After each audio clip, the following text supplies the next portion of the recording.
Well, I think, some people have tried to make that second argument, but those people are people who were against the Israeli intervention, against the US intervention. I think the reality of what we've seen from Iran over the past, frankly, 45 years is that they will push as far as they're allowed to push. And, people were not drawing a firm line. Now, once or twice, that had changed. At one point, US Treasury sanctions had really forced the Iranians into a reassessment.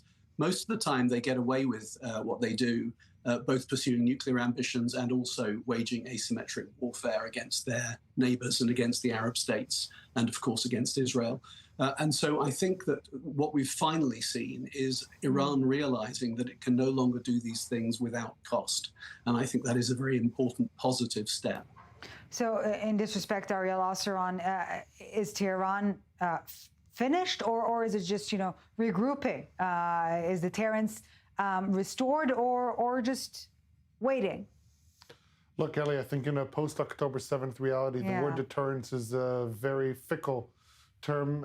Ultimately, I think this is, as the ambassador just said, this is the first time in the Islamic Republic's history that it received such a powerful countering from an external party. Not only direct blows on Iranian soil against its nuclear and ballistic missile capabilities, but also its proxy program that it has invested tens of billions of dollars for some decades. The vision of Qasem Soleimani was severely battered, and so now they're in a position of regrouping.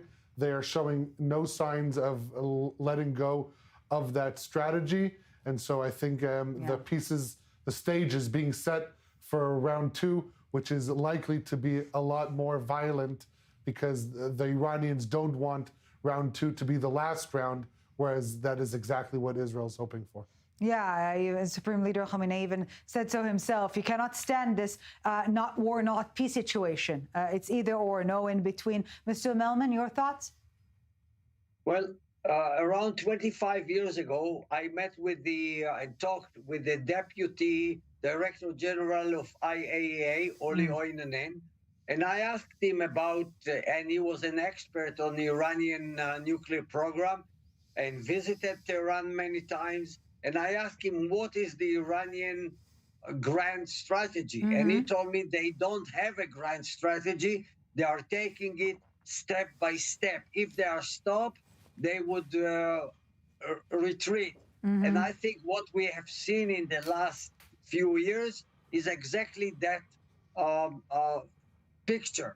Iran is aspiring to be a threshold nuclear state, but they never dare to cross this threshold.